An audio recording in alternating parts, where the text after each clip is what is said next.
Hello बुआ लोग, क्या अब आप लोगों तक जो है आवाज प्रॉपर तरीके से पहुंच रही है? जल्दी से आप लोग कमेंट सेक्शन में बताइए। अब जो है साउंड आप लोगों तक सही तरीके से पहुंच पा रही है?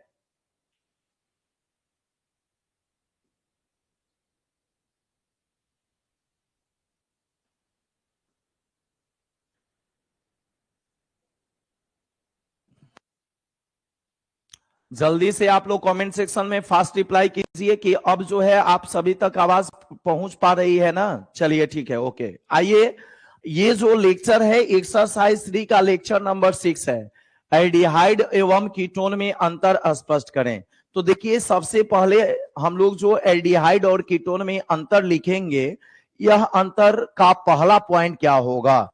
पहला पॉइंट यह होगा, आप सभी लोग को पता है कि एल्डिहाइड का फॉर्मूला होता है RCHO और इसका मूलक समूह CHO होता है। एल्डिहाइड का फॉर्मूला होता है RCHO और इसका मूलक समूह क्या होता है? CHO होता है।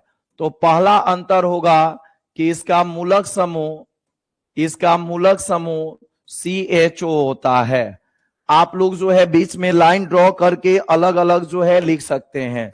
एक तरफ एल्डिहाइड, एक तरफ कीटोन, बीच में लाइन ड्रॉ करके आप अलग अलग लिख सकते हैं। तो इसका मूलक समूह क्या होता है? CHO होता है। ठीक है, इसका मूलक समूह CHO होता है। एल्डिहाइड का पॉइंट, दूसरा पॉइंट क्या होगा? एल्डिहाइड का दूसरा पॉइंट क्या होगा? एल्डिहाइड का दूसरा पॉइंट होता है कि एल्डिहाइड को सामान्य ऑक्सीकारक जैसे नाइट्रिक अम्ल हो गया, पोटेशियम परमैंगनेट हो गया, पोटेशियम डाइक्रोमेट हो गया, इन सबसे ऑक्सीकरण करा करके आप कार्बोक्सिलिक अम्ल का निर्माण कर सकते हैं। किसका निर्माण कर सकते हैं? कार्बोक्सिलिक अम्ल का निर्माण कर सकते हैं। ठीक है ना? तो एल्डिहाइड के अवकरण करा करके हम लोग जो है कार्बोक्सिलिक अम्ल का निर्माण कर सकते हैं और सामान्य ऑक्सीकारक का जो है प्रयोग हम लोग करेंगे, तब भी एल्डिहाइड का ऑक्सीकरण हो जाता है। लेकिन सामान्य ऑक्सीकारक द्वारा जो है वो कीटोन का ऑक्सीकरण नहीं होता है। इस बात का आपको जो है ध्यान रखना होगा। तो ठीक है, तो सेकेंड पॉइंट हम लोग का होगा एल्डिहाइड में कि इसका सामान्य ऑक्सीकारक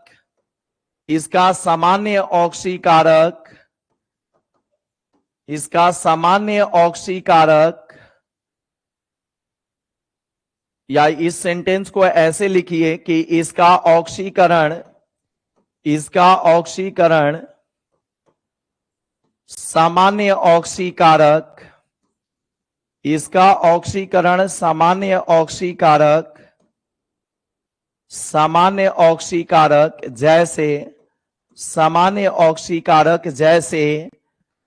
जैसे नाइट्रिक अम्ल, potassium permanganate, potassium dichromate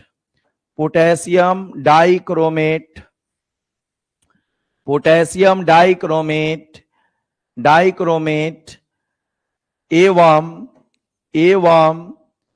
टॉलिन अभिकर्मक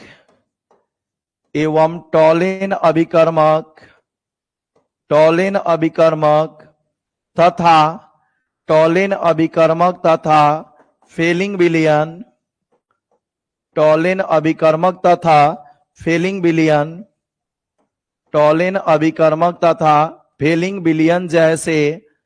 Fehling विलियन जैसे मध्यम वर्गीय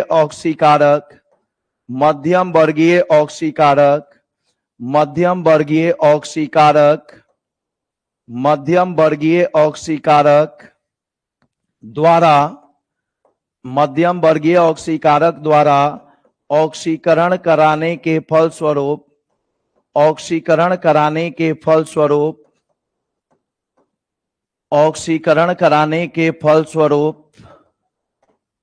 फलस्वरूप ठीक है।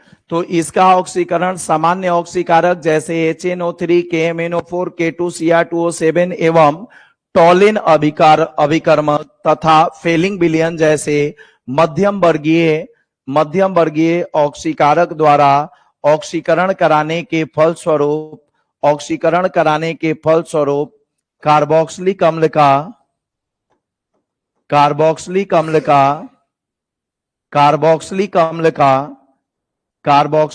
का निर्माण होता है। किसका ऑक्सीकरण कराने पर कार्बोक्सिलिक अम्ल का निर्माण होता है? किसका ऑक्सीकरण कराने पर कार्बोक्सिलिक अम्ल का निर्माण होता है? तो एल्डिहाइड का ऑक्सीकरण कराने पर कार्बोक्सिलिक अम्ल का निर्माण होता है। और इन दोनों के बीच के अंतर में जांच लिखने के लिए आप जो है फेलिंग विलयन और टॉलिन अभिकर्मक का प्रयोग कर सकते हैं। फेलिंग विलयन या टॉलिन अभिकर्मक का प्रयोग कर सकते हैं। ठीक है, तो फेलिंग विलयन या टॉलिन अभिकर्मक का आप लोग प्रयोग कर सकते हैं इन दोनों पर जो है जांच करने के लिए। एल्डिहाइड और कीटोन का जांच करने के लिए टॉलिन अभिकर्मक और फेलिंग विलयन का प्रयोग कर सकते हैं। मैं अभी आप लोगों को बताऊंगा टॉलिन अभिकर्मक क्या होता है, फेलिंग विलयन क्या होता है, इसके बारे में मैं अभी आप लोगों को समझाऊंगा। फिलहाल यह देख लीजिए कि एल्डिहाइड का जब ऑक्सीकरण होता है तब क्या होता है। ये आपका हो गया RCHO, किसका सूत्र जी? एल्डिहाइड का। ये RCHO किसका सूत्र हो गया? एल्डिहाइड का। और ऑक्सीकरण का जो है ये ऑक्सीकरण का सिंबल हो गया, O का मतलब होता है ऑक्सीकरण, तो ये ऑक्सीकरण का सिंबल हो गया। ठीक है, तो एल्डिहाइड का जब ऑक्सीकरण होगा तो क्या बनेगा? कार्बोक्सिलिक अम्ल बनेगा। एल्डिहाइड का जब ऑक्सीकरण होगा तो क्या बनेगा? कार्बोक्सिलिक अम्ल बनेगा। क्लियर है? तो एल्डिहाइड का जब ऑक्सीकरण होगा तो क्या बनेगा? कार्बोक्सिलिक अम्ल बनेगा। कार्बोक्सिलिक अम्ल का निर्माण होगा। RCOOH को हम लोग बोलते हैं कार्बोक्सिलिक अम्ल। ठीक है, RCHO को हम लोग क्या बोलते हैं? कार्बोक्सिलिक अम्ल बोलते हैं। ठीक है, अब आ जाइए बउआ नेक्स्ट। तो एल्डिहाइड का जब ऑक्सीकरण हम लोग कराते हैं किसी भी ऑक्सीकारक से तो कार्बोक्सिलिक अम्ल का निर्माण हो जाता है। तो सामान्य ऑक्सीकारक से इसका हम लोग ऑक्सीकरण करा सकते हैं। एल्डिहाइड का ऑक्सीकरण हम लोग सामान्य ऑक्सीकारक से करा सकते हैं। ठीक है ना, ये जो है इस बात का आपको ध्यान रखना होगा। लेकिन कीटोन के साथ ऐसा नहीं होता है, कीटोन के साथ ऐसा नहीं होता है बउआ। तो ध्यान दीजिएगा, कीटोन में क्या होगा जी? कीटोन, एक और लाइन आपको लिख देते हैं। ठीक है, टॉलिन अभिकर्मक के और फेलिंग विलयन के जांच के साथ क्या होता है? एल्डिहाइड जो है, एल्डिहाइड टॉलिन अभिकर्मक के साथ, एल्डिहाइड टॉलिन अभिकर्मक के साथ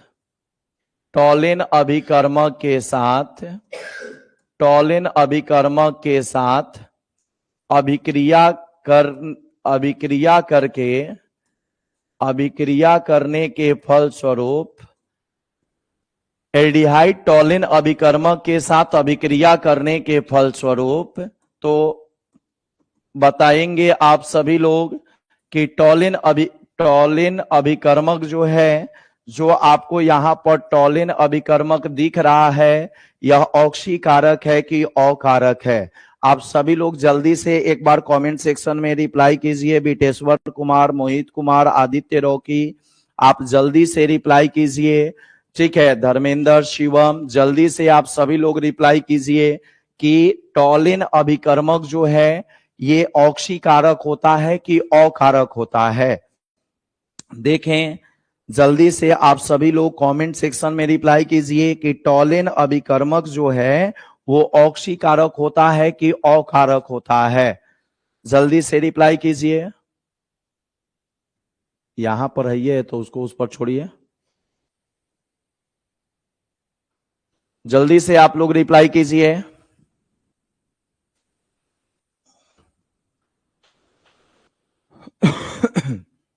भूल गए? अरे भाई, टॉलिन अभिकर्मक अभी अभी हमने यहां पर बताया है। ठीक है, टॉलिन अभिकर्मक और फेलिंग विलयन ये दोनों क्या होता है? टॉलिन अभिकर्मक एवं फेलिंग विलयन मध्यम वर्गीय ऑक्सीकारक होता है। टॉलिन अभिकर्मक एवं फेलिंग विलयन मध्यम वर्गीय क्या होता है? ऑक्सीकारक होता है। और यह ऑक्सीकारक अल्डिहाइड को किस में परिवर्तित कर देता है? कार्बोक्सिलिक अम्ल में। ठीक है, हाँ, ऑक्सीकारक होता है। और यह ऑक्सीकारक अल्डिहाइड को किस में परिवर्तित कर देता है? कार्बोक्सिलिक अम्ल में परिवर्तित कर देता है। कार्बोक्सिलिक अम्ल में परिवर्तित कर देता है। तो ध्यान दीजिएगा, तो एल्डिहाइड टॉलिन अभिकर्मक के साथ अभिक्रिया करने के फलस्वरूप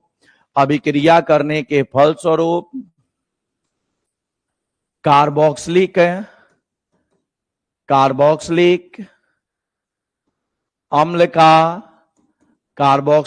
अम्ल का निर्माण करता है।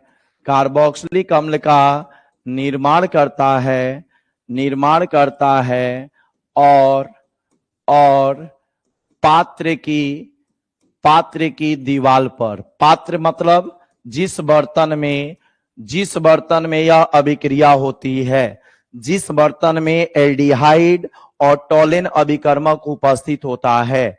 ठीक है, जिस बर्तन में यह अभिक्रिया होती है, जिस बर्तन में एल्डिहाइड और टॉलिन अभिकर्मक उपस्थित होता है।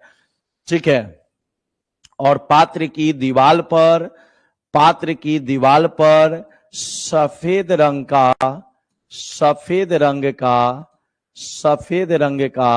सिल्वर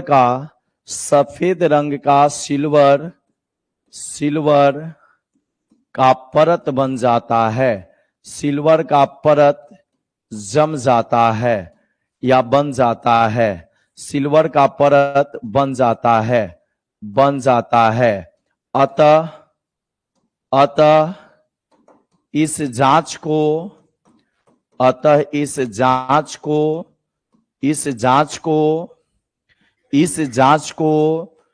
एल्डिहाइड का पता लगाने के लिए किया जाता है।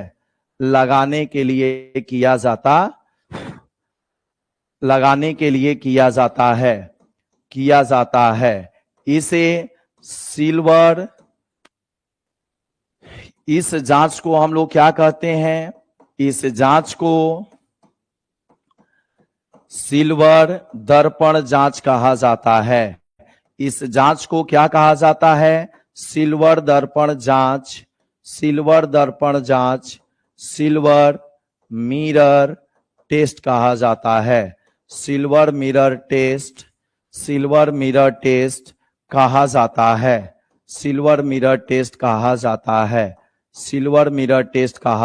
है। तो आप सिंपली जो है आप लिख सकते हैं कि एल्डिहाइड जो है वो सिल्वर दर्पण जांच देता है, यानी टॉलिन अभिकर्मक के साथ अभिक्रिया करता है। एल्डिहाइड जो है वो टॉलिन अभिकर्मक के साथ अभिक्रिया करके सिल्वर दर्पण जांच देता है, जबकि कीटोन सिल्वर दर्पण जांच नहीं देता है। ये आप जो है यहां पर लिख सकते हैं। जैसे मैं आपको एग्जांपल बता रहा हूं कि ये आपका एसिटल्डिहाइड है, CH3CHO एसिटल्डिहाइड है। और एसिटल्डिहाइड जब टॉलिन अभिकर्मक के साथ अभिक्रिया करेगा तो टॉलिन अभिकर्मक जो है आपको प्रोवाइड करता है सिल्वर ऑक्साइड। टॉलिन अभिकर्मक जो है आपको प्रोवाइड करता है सिल्वर ऑक्साइड प्रोवाइड करता है। और इस सिल्वर ऑक्साइड से एसिटल्डिहाइड का ऑक्सीकरण होता है। और अभी अभी हमने आप सभी लोग को बताया है कि अल्डिहाइड का जब ऑक्सीकरण होता है तो समान कार्बन का कार्बोक्सिलिक अम्ल बनता है, यानी CHO जो है COOH में परिवर्तित हो जाता है और R के जगह पर जो रहेगा वही रहेगा। CHO COOH में परिवर्तित हो जाता है और R के जगह पर जो रहेगा वही रहेगा। क्लियर है शिवम? छठू। यहां तक क्लियर है? बातें समझ में आ रही है यहां तक? क्या हम लोग इसके आगे प्रोसीड करें? कोई दिक्कत? चलिए तो ध्यान दीजिएगा। तो एल्डिहाइड, एसिटल्डिहाइड सिल्वर ऑक्साइड से ऑक्सीकरण करके, अब बताइए यहां पर आर के जगह पर क्या है? CH3। यहां पर आर के जगह पर क्या है? CH3। आर के जगह पर क्या है? CH3 है।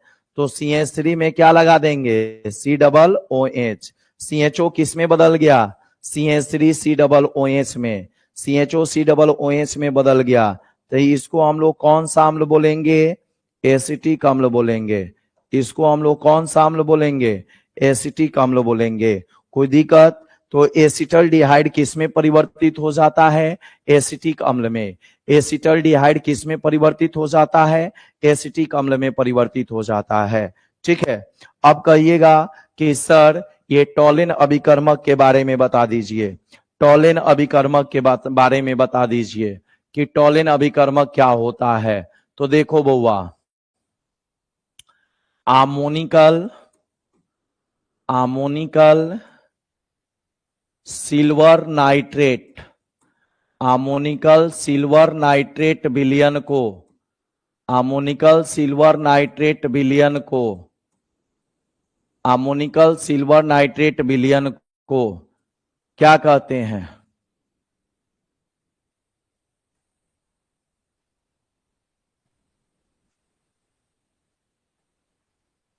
आमोनिकल सिल्वर नाइट्रेट विलयन को हम लोग क्या बोलते हैं? टॉलेंस रिएजेंट कहते हैं। क्या बोलते हैं बउआ? टॉलिन अभिकर्मक कहते हैं। तो टॉलिन अभिकर्मक जो होता है वो आमोनिकल सिल्वर नाइट्रेट का विलयन होता है। तो आमोनिकल सिल्वर नाइट्रेट विलयन को टॉलिन अभिकर्मक कहते हैं। टॉलिन अभिकर्मक कहते हैं।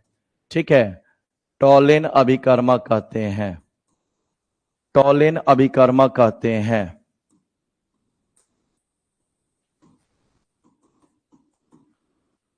क्लियर है? जल्दी से आप सभी लोग जो है कमेंट सेक्शन में रिप्लाई कीजिए कि क्लियर है। यहां पर आमोनिकल सिल्वर नाइट्रेट विलयन को हम लोग क्या बोलते हैं? टॉलिन अभिकर्मक कहते हैं। ठीक है ना? तो अब इसको सिंपल में याद रखिएगा। आमोनिकल सिल्वर नाइट्रेट, तो सिल्वर नाइट्रेट का फॉर्मूला क्या हो जाएगा? AgNO3।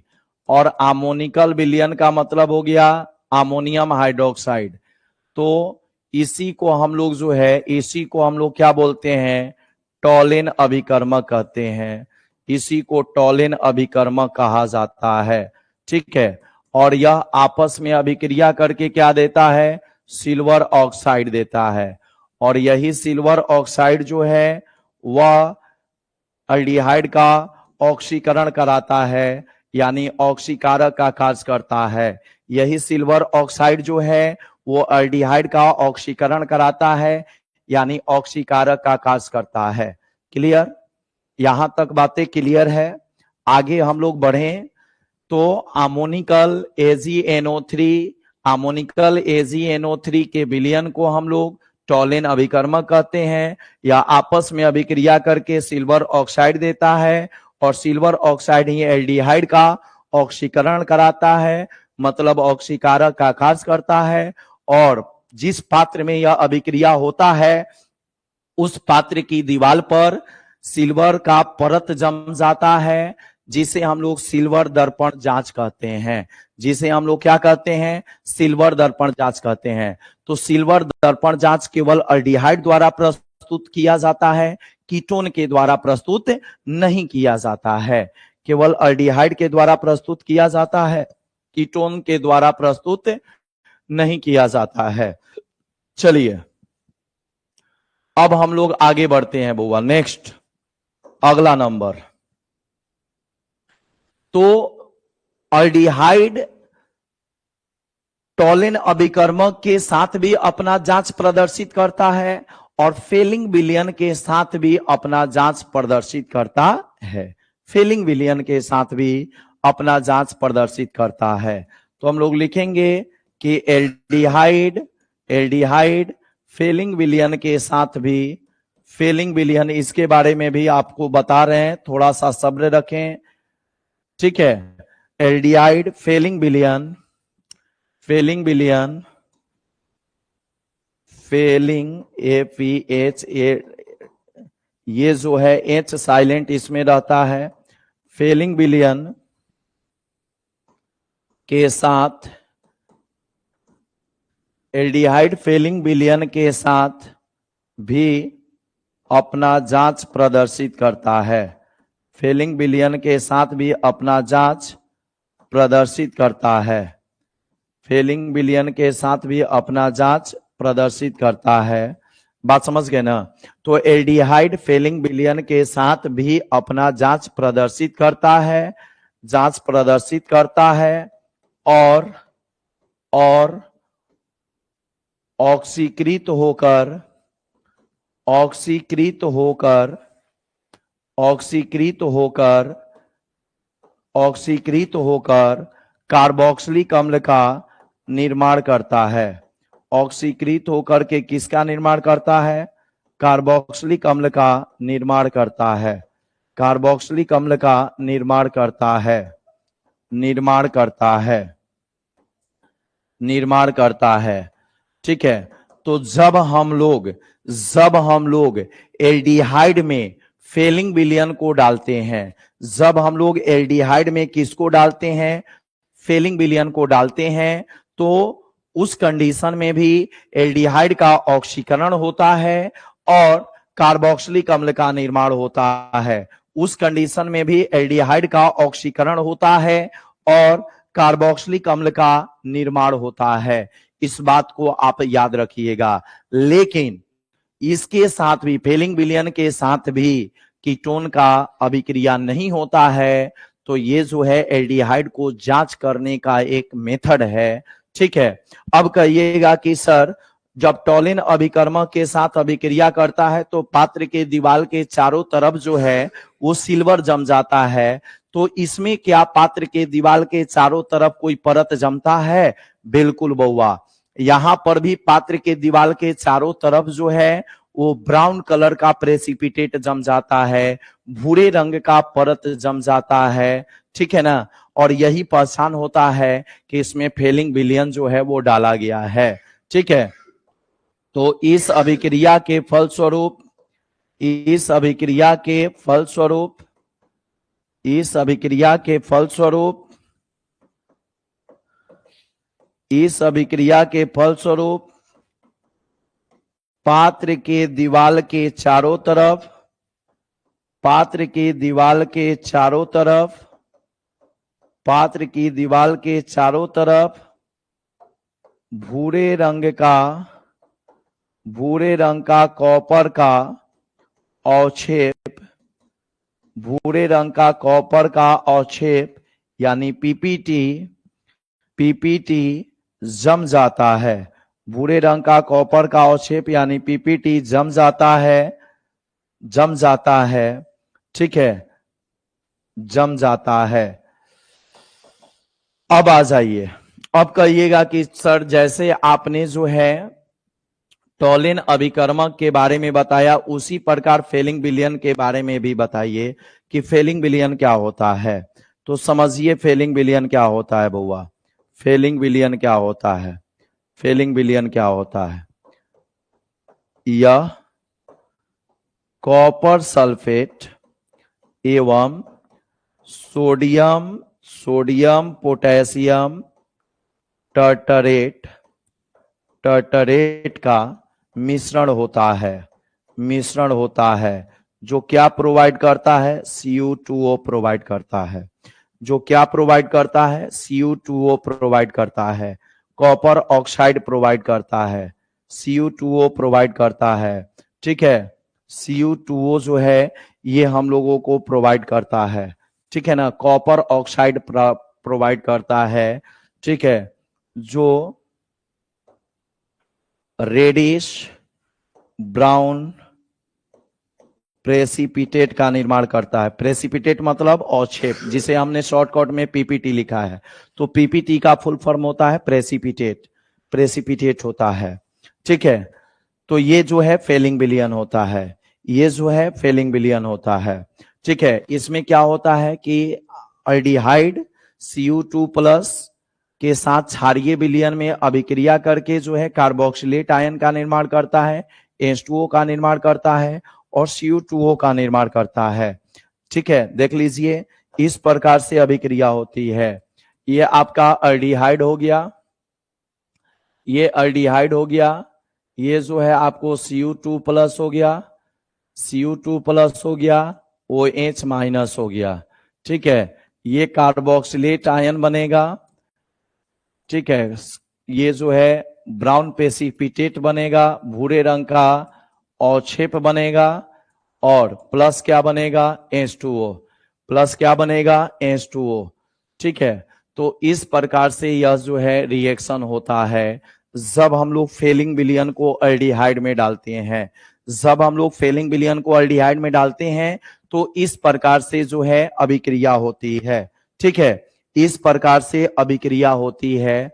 ठीक है, अब हम लोग जो है आगे बढ़ते हैं, कीटोन की तरफ आगे बढ़ते हैं, कीटोन की तरफ आगे बढ़ते हैं। कीटोन में क्या होता है, कीटोन, कीटोन का फॉर्मूला आप सभी लोग को पता है, RCOR-।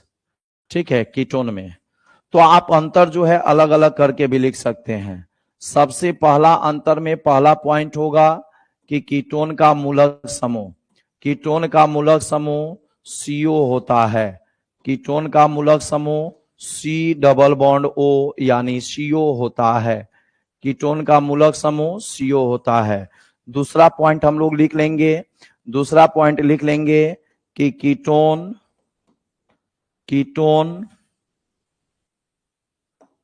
को सामान्य ऑक्सीकरण विधि द्वारा ऑक्सीकृत नहीं किया जा सकता है।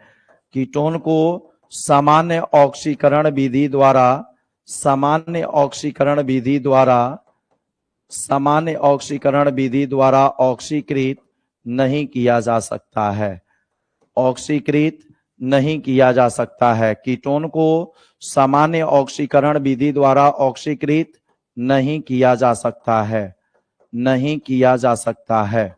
ठीक है, सामान्य ऑक्सीकरण विधि द्वारा ऑक्सीकृत नहीं किया जा सकता है। ठीक है, इसे ऑक्सीकृत करने के लिए या इसका ऑक्सीकरण, इसका ऑक्सीकरण, किसका ऑक्सीकरण, कीटोन का, इसका ऑक्सीकरण एक विशेष परिस्थिति में, इसका ऑक्सीकरण एक विशेष परिस्थिति में, एक विशेष परिस्थिति में, इसका ऑक्सीकरण एक विशेष परिस्थिति में अति उच्च ताप पर, अति उच्च ताप पर, अति उच्च ताप पर होता है, जिसके फलस्वरूप कार्बोक्सिलिक अम्ल का मिश्रण प्राप्त होता है, जिसके फलस्वरूप कार्बोक्सिलिक अम्ल का मिश्रण प्राप्त होता है, कार्बोक्सिलिक अम्ल का मिश्रण प्राप्त होता है, जिसके फलस्वरूप कार्बोक्सिलिक अम्ल का क्या प्राप्त होता है, मिश्रण प्राप्त होता है। ये माइंड में आप लोग रखिएगा। ठीक है ना, कार्बोक्सिलिक अम्ल का क्या प्राप्त होता है, मिश्रण प्राप्त होता है। दूसरा चीज कि यह टॉलिन अभिकर्मक, यह टॉलिन अभिकर्मक एवं फेलिंग विलयन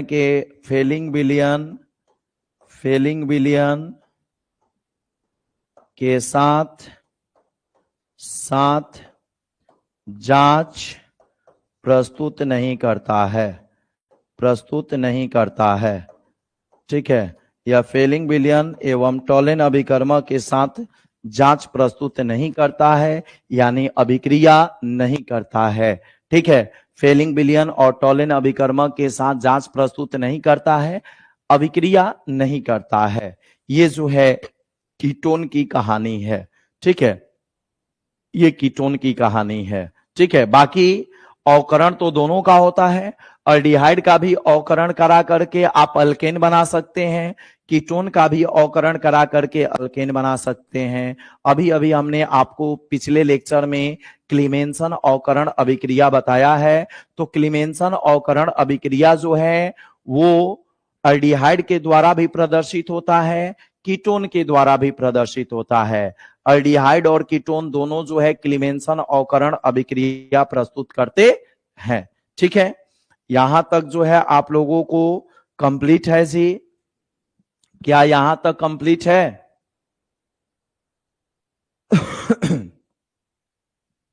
जल्दी से एक बार सभी बच्चे जो है रिप्लाई कर दें कि क्या यहां तक आप सभी लोग जो है कंप्लीट कर लिए हैं? यहां तक आप लोगों का कंप्लीट है? अल्डिहाइड और कीटोन का ये अंतर था कि अल्डिहाइड और कीटोन में अंतर क्या होता है, ठीक है। अल्डिहाइड और कीटोन में अंतर क्या होता है। एक और अंतर जो है, जल्दी से आप सभी बच्चे जो है कमेंट सेक्शन में आप लोग रिप्लाई कीजिए। एक और अंतर पूछता है एथेनॉल और एसिटल्डिहाइड में, ठीक है, कि एथेनॉल और एसिटल्डिहाइड में अंतर स्पष्ट करें, ठीक है। अगला जो क्वेश्चन है वह है एथेनॉल और एसिटल्डिहाइड में अंतर स्पष्ट करें। एथेनॉल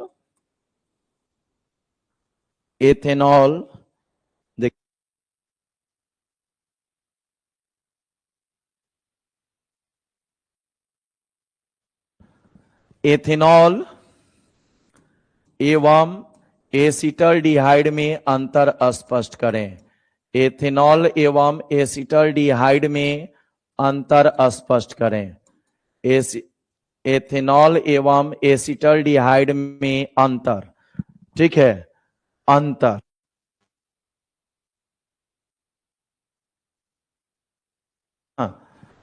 एथेनॉल एवं एसिटल्डिहाइड में अंतर स्पष्ट करें। एथेनॉल एवं एसिटल्डिहाइड में अंतर स्पष्ट करें। तो चलिए बउआ आ जाइए, ध्यान दीजिएगा। एक तरफ हो गया आपका एथेनॉल और दूसरे तरफ क्या हो गया? एसिटल्डिहाइड। एक तरफ हो गया एथेनॉल और दूसरे तरफ क्या हो गया? एसिटल्डिहाइड। एसिटल्डिहाइड हो गया, ठीक है। तो चलिए, एथेनॉल का फॉर्मूला होता है C2H5OH, तो ब्रैकेट में फॉर्मूला लिख लेना है। और एसिटल्डिहाइड का फॉर्मूला होता है CH3CHO। एसिटल्डिहाइड का फॉर्मूला होता है CH3CHO। पहला अंतर, एथेनॉल अल्कोहल समूह का सदस्य है और एल्डिहाइड जो है, एसिटल्डिहाइड जो है वो एल्डिहाइड समूह का सदस्य है। यही पहला अंतर होगा, ठीक है ना। यह जो है एल्कोहल समूह का सदस्य है। यह किस समूह का सदस्य है? एल्कोहल समूह का सदस्य है। यह एल्कोहल समूह का सदस्य है। यह एल्कोहल समूह का सदस्य है। और एसिटल्डिहाइड किस समूह का सदस्य है? यह एल्डिहाइड समूह का सदस्य है। यह एल्डिहाइड समूह का सदस्य है। एल्डिहाइड समूह का सदस्य है। यह एल्डिहाइड समूह का सदस्य है, ठीक है ना। एल्डिहाइड समूह का सदस्य है, ठीक है। मतलब इसमें मूलक समूह क्या होता है? OH। इसमें मूलक समूह क्या है? OH है। इसमें मूलक समूह OH है, OH है, OH है। और इसमें मूलक समूह क्या है? CHO है। दिखाई दे रहा है CHO। और इसमें क्या है? OH। और ये C2H5 तो R है, CH3 भी क्या है? R है। तो OH इसका मूलक समूह और इसमें मूलक समूह क्या है? CHO है। इसमें मूलक समूह क्या है? CHO है, ठीक है। इसमें मूलक समूह CHO है। और अगला पॉइंट आप लोगों को पढ़ाया गया है, आप लोगों को पढ़ाया गया है एथेनॉल, एथेनॉल और एसिटल्डिहाइड की बात है। तो एथेनॉल का जब हम लोग जो है ऑक्सीकरण कराएंगे, एथेनॉल का जब हम लोग मध्यम वर्गीय ऑक्सीकारक से ऑक्सीकरण कराएंगे, ठीक है, CH3 CH2OH को जब मध्यम वर्गीय ऑक्सीकारक CrO3 से ऑक्सीकरण कराया जाएगा तो एसिटल्डिहाइड बनेगा। क्या बनेगा? एसिटल्डिहाइड बनेगा। ठीक है ना। तो लिखेंगे हम लोग एथेनॉल को मध्यम वर्गीय ऑक्सीकारक, एथेनॉल को मध्यम वर्गीय ऑक्सीकारक CrO3 से ऑक्सीकरण कराने पर किसका निर्माण होता है? एसिटल्डिहाइड का निर्माण होता है। किसका निर्माण होता है? एसिटल्डिहाइड का निर्माण होता है। एथेनॉल को मध्यम वर्गीय ऑक्सीकारक CrO3 से ऑक्सीकरण कराने पर किसका निर्माण होता है?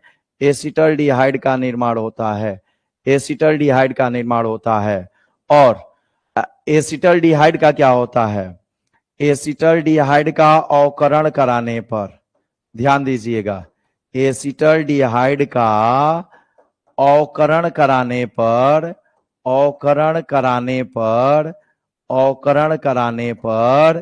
एथेनॉल का निर्माण होता है। एथेनॉल का निर्माण होता है। देखिए कैसे होता है जी। तो ये जो है CH3 C double bond OH हो गया, और इसका जब हम लोग अवकरण कराएंगे H2 से निकेल, प्लेटिनम या पैलेडियम की उपस्थिति में, तो ये C डबल बॉन्ड O जो समूह है, ये जो C डबल बॉन्ड O समूह है, यह समूह जो है CH2 में परिवर्तित हो जाएगा। CH3 CH2OH एथेनॉल बन जाएगा। तो एसिटल्डिहाइड से क्या बन गया? एथेनॉल बन गया। एसिटल्डिहाइड से क्या बन गया? एथेनॉल बन गया। तो ये महत्वपूर्ण अंतर है एथेनॉल और एसिटल्डिहाइड में। और एक अंतर आप लिखना चाहोगे तो लिख सकते हो एथेनॉल में। एथेनॉल जो है सिल्वर मिरर जांच नहीं देता है। एथेनॉल जो है वो सिल्वर मिरर जांच नहीं देता है। अब बताइए सिल्वर मिरर जांच का मतलब क्या है जी?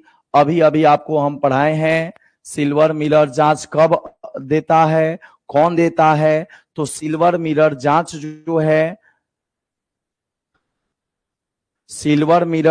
जो है वो अल्डिहाइड देता है। और कब देता है? जब टॉलिन अभिकर्मक से हम लोग अभिक्रिया कराते हैं तब देता है। ठीक है। तो एथेनॉल बस हो गया, तुरंत छोड़ रहे हैं। एथेनॉल सिल्वर मिरर जांच नहीं देता है। एथेनॉल सिल्वर मिरर जांच नहीं देता है। सॉरी, एथेनॉल सिल्वर मिरर जांच नहीं देता है। लेकिन इधर में आपका क्या है? एसिटल्डिहाइड। तो एसिटल्डिहाइड अल्डिहाइड है, तो एसिटल्डिहाइड सिल्वर मिरर जांच देता है। एसिटल्डिहाइड जो है वह सिल्वर मिरर जांच देता है। एसिटल्डिहाइड सिल्वर मिरर जांच देता है। कोई दिक्कत? क्योंकि एसिटल्डिहाइड क्या है? अल्डिहाइड है, तो ये आपका सिल्वर मिरर जांच देता है। चलिए ठीक है। अब जो है आप लोग जो है अपना क्लास कीजिए।